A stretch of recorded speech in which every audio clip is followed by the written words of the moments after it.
नमस्कार दोस्तों, स्वागत है आपका आपके अपने चैनल पर।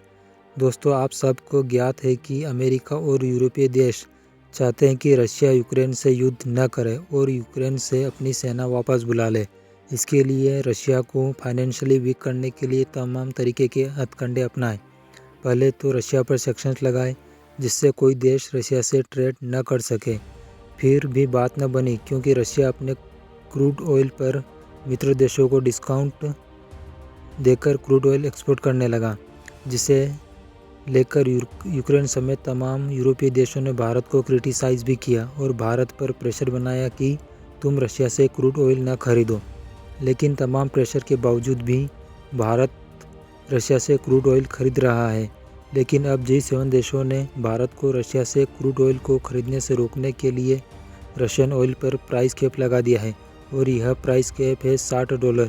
मतलब रशिया किसी भी देश को $60 प्रति बैरल से अधिक कीमत पर क्रूड ऑयल एक्सपोर्ट नहीं कर पाएगा।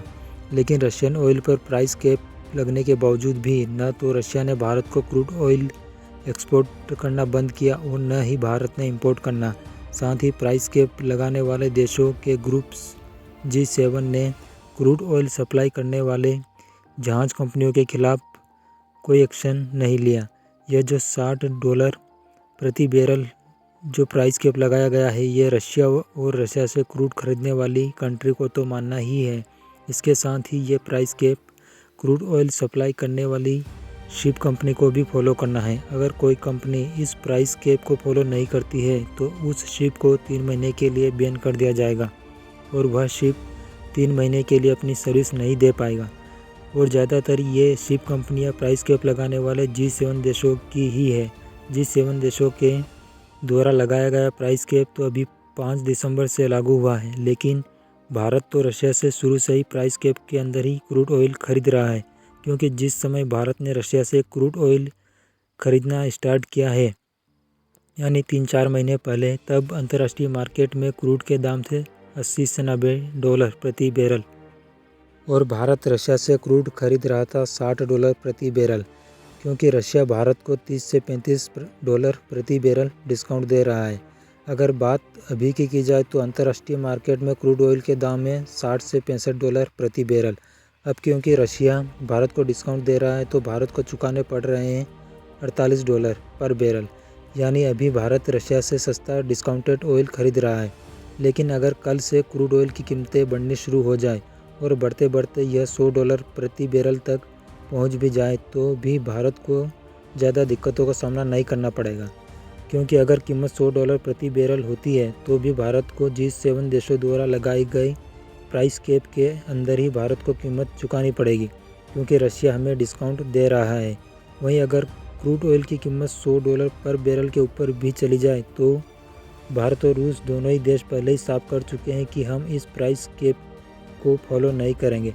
रही बात क्रूड ऑयल सप्लाई करने वाले जहाज़ों की, तो रूस के डिप्टी PM ने 12 दिसंबर को रूस में भारतीय राजदूत के साथ हुई मीटिंग में कहा है कि रशिया भारत को ऑयल एक्सपोर्ट करने के लिए शिप का अरेंजमेंट करेगा।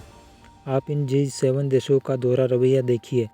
अगर कोई क्रूड जहाज़ों के जरिए सप्लाई होता है तो उस पर $60 पर बैरल का प्राइस कैप लगा दिया। वहीं अगर यही रशियन क्रूड ऑयल पाइपलाइन के जरिए एक्सपोर्ट होता है तो उस पर प्राइस कैप लागू नहीं होता है। चीन, जापान और कई यूरोपीय देश पाइपलाइन के जरिए ही रशिया से क्रूड ऑयल इंपोर्ट करते हैं। G7 देशों में जापान भी शामिल है, लेकिन रशिया पहले ही साफ कर चुका है कि जो भी देश प्राइस कैप लेकर आए हैं, रशिया उन देशों को क्रूड और गैस की सप्लाई नहीं करेगा। अब आप अंदाज़ा लगा सकते हैं कि इन यूरोपीय देशों को भारत से कितनी जलन है। क्या ये देश भारत के लिए ही प्राइस कैप लेकर आए थे? क्योंकि रशियन ऑयल के बड़े खरीदार भारत और चीन ही है।